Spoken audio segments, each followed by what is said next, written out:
light within my heart, light within my thoughts, light within my words. May one and all and everything, blessed and loved, ever be. Welcome. I am Sister Who. Today I wanted to offer some reflection on rules. They're all around us, but it seems to me there's a lot more dimensions to rules than most of us tend to think. Ideally, rules are formed to satisfy needs, to prevent problems for practical reasons. Some, I think, perceive rules as a form of domination, and certainly there have been rules and laws created within human history that were more created to serve the needs of somebody's ego, who believed that domination and control was somehow important. In some cases, the administrators didn't trust the citizenry or the people for whom they may have been responsible, and basically said, because you are not able to make an intelligent decision, I will make the choice for you, and this is the choice I have made. So because I'm responsible for you, this is the rule I'm making to govern your behavior. You're responsible to do it, or else there'll be some sort of punishment.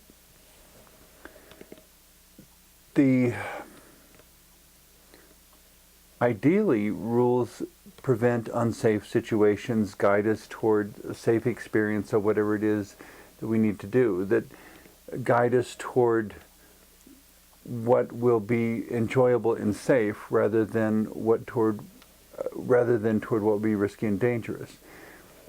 The peculiar challenge to all of that within each person is this potentially wonderful faculty, I guess you might call it, or quality of curiosity. The notion that as soon as you tell someone not to do something, that's exactly what they're tempted to do, to find out what it feels like, why you would tell them not to do it, because maybe they don't understand the reasoning behind the rule. That maybe somebody, a wild example, somebody says, don't plug in a lamp while you're standing in a bucket of water, because you might get electrocuted. And somebody out there decides that it's just too tempting, they have to find out how it feels to be electrocuted. As long as they're using household current, they might, 110 volts, they might survive. If they're using 220 volts European household current, there's a good chance they won't survive. But it's that quality within humans of curiosity that is in and of itself neither good nor bad, but it does kind of tempt certain individuals to take unhealthy and unwise risks. Additionally, there is actually a sort of excitement or intensity of experience that is enhanced, made more real, I suppose. Basically, the human body, in adapting to challenges, when danger threatened and the body needed a little extra energy to jump a little higher or run a little faster than it ever otherwise could, the body would produce this chemical called adrenaline. And suddenly there would be this extra little bit. The whimsical anecdote, just for the sake of throwing an example in here. Someone was walking home late one night and decided to take a shortcut through the cemetery and inadvertently stumbled into an open grave. And it was, a little bit deep, and they struggled and struggled and struggled trying to get out. And the sides were too muddy and they couldn't quite get up the sides, and stood back in one corner and thinking for a moment about how they were ever going to get out. And about that time, someone else was cutting through the cemetery and made the same mistake and slipped into this darkened hole, not seeing it there, and struggled and struggled and struggled trying to get out. And finally stopped and looked up like, what are we going to do? And the first person, who had been standing in the corner, but because it was dark, the second person didn't realize they were there. The first person says, "You'll never get out that way." And just hearing that voice, the second person leapt out of the hole and fled across the cemetery, having no idea that there was anyone else in there. So, the difference that adrenaline makes. Coming back to our subject of rules, the rules ideally are to create safety. The temptation to violate the rules sometimes goes to wanting the experience of that sudden rush of adrenaline, which is where you find people doing all sorts of very risky things like bungee jumping or skydiving or all sorts of other things, which, if done correctly and if the equipment doesn't fail, will give you that adrenaline rush, so it'll feel really exciting and you'll come through it safely. But in all of those activities, it's fairly well known that from time to time the equipment will fail, something will go wrong, and that you have to acknowledge ahead of time in engaging in this that you are engaging in risky behavior, and that life doesn't come with guarantees. That there are times when, in spite of all the tests and checks and everything else, the bungee cord breaks, or the parachute won't unfold, or the plane has engine trouble just at the worst possible moment, or any number of things, or the wind shifts and you get blown into a tree at the last minute. All sorts of things. Why do we continue to do these? Superficially, one could say because of the adrenaline rush. Part of what's behind that, though, I think, is this yearning of the human spirit to do the impossible, to push the envelope of possibility, to push back the boundaries of our limitations, to do more than we've ever done before. Bringing it back to the focus of rules, though, on one hand, I think we need them, or else we have absolutely no guide to go by, and it's almost impossible to form a society if we don't have some sort of common agreements. But we need to know why we have the agreements we do. And they need to have some sort of teeth or edge or requirement or responsibility to them. A rule that is unenforceable is unlikely to ever be obeyed. A rule that has no negative consequences if you don't do it is unlikely to be taken seriously. At the same time, there needs to be significant discernment about these rules. That if, for example, the rule says we stop at a red traffic light and you do not move until the light turns green, but while you're sitting there at the red traffic light, an ambulance comes up behind you with all of the lights flashing and the horn going. Well, in that case, society generally understands that the person is to ignore the red light and pull around the corner to allow the ambulance to pass. That's discernment. One rule superseding another. Not every instance, obviously, is quite that clear. There are times where the rule says we never do this, but some suspicion or extenuating circumstance or variable that was not anticipated begs the choice to be made in another direction.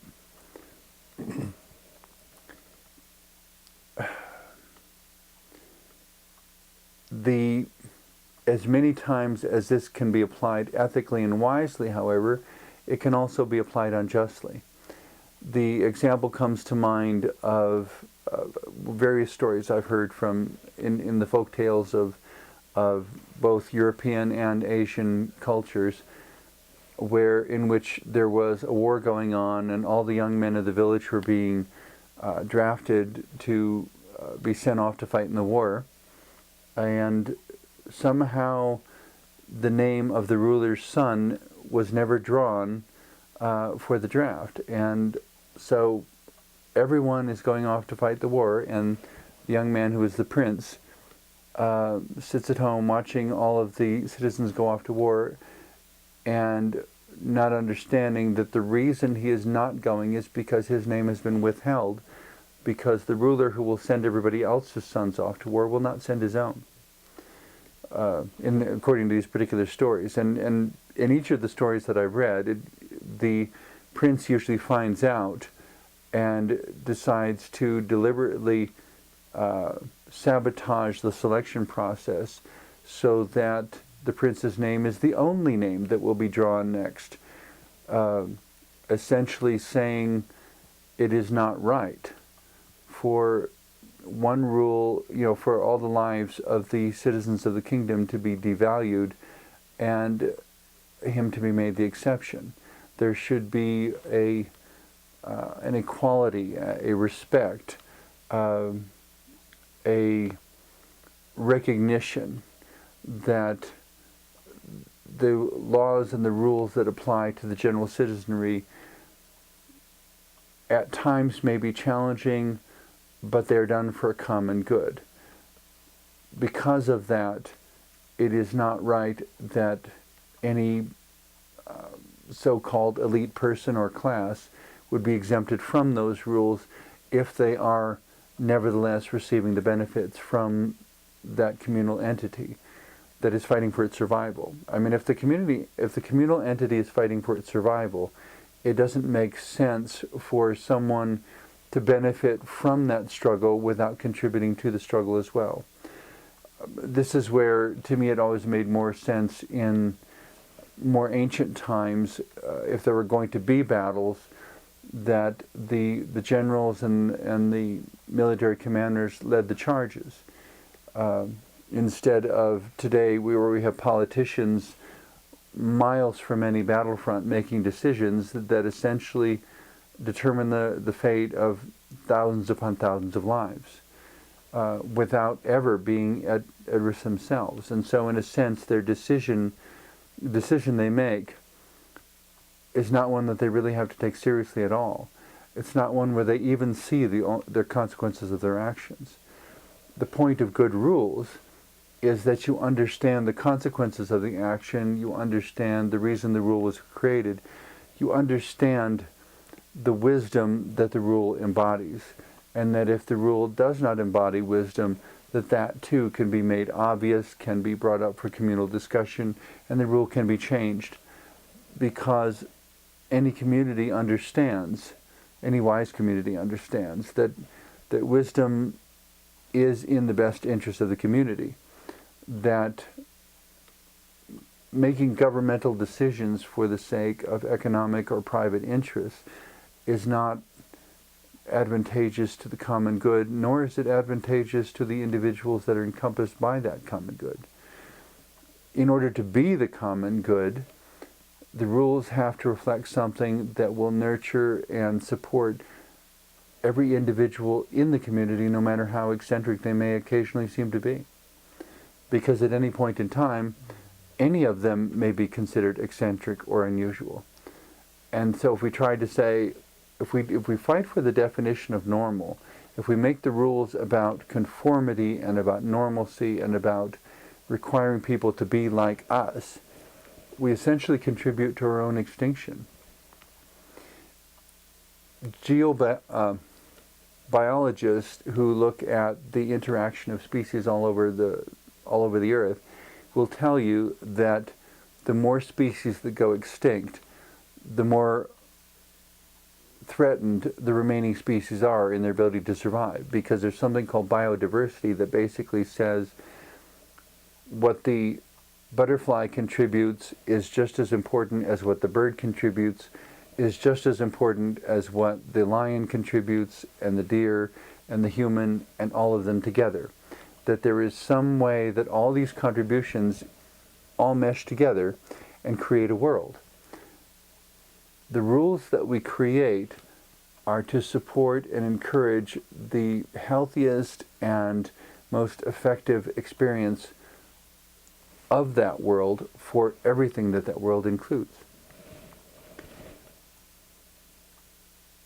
Because we understand that certain intelligent rules are necessary to manage the shared environment of the earth and the ways that the environment is shared, so that one doesn't get all the resources while someone else doesn't have enough. Because of that awareness of management, ideally the citizenry respect the rules that they have collectively chosen. They embrace those rules, they support those rules, they want those rules to be there. And if sometimes those rules have certain negative repercussions for individual citizens, they tolerate that in order to maintain a system of society that we hope, for the most part, works. So that the judge or the politician who votes in favor of a particular speeding ticket and then driving home is in a hurry and feels a need to get there at a certain time no matter what, is just for some reason thinking that 5 minutes difference will be too much difference. You know, the light turns yellow and he accelerates enormously and flies through the intersection as the light turns red. He gets pulled over not only for a speeding ticket but also for running a red light. Ideally, the politician says, "No, I'm guilty. Let me write the ticket and I'll pay the fine." If the politician believes in the system that he has created. If we don't even believe in the system we've created, then essentially we've got the two ends fighting against the middle. I mean, we're tearing ourselves apart by our own hands. It makes no sense and is quite legitimately insane.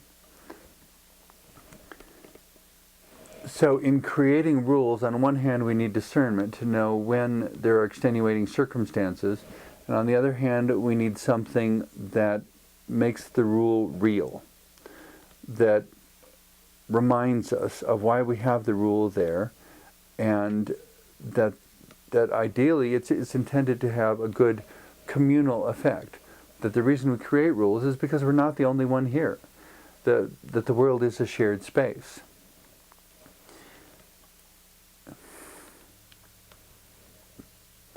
As a shared space, the opportunity, ideally, is that all of the persons affected by those rules, all of the persons affected by the societal conditions that are created, get to have a voice in shaping the present and future form of those rules of that society. That when things don't work, someone is able to say, "Yo, we have a problem over here." And ideally society will listen and say, "Oh, do you? Here, we'll explain it." And they'll come investigate and go, "Oh, you do have a problem here. We need to do something about this." Obviously, in the world as we experience, there are a lot of times when that doesn't happen. Does it mean we should look the other way and assume it will never happen and become cynical and give up faith in each other and faith in ourselves, give up faith in there ever being a just and equitable governing system? If we do that, we're essentially resigning or conceding the world to violence and anarchy and mutual self-annihilation. In order to give ourselves a better tomorrow for which to hope, a better world to build, a chance for love and peace to thrive.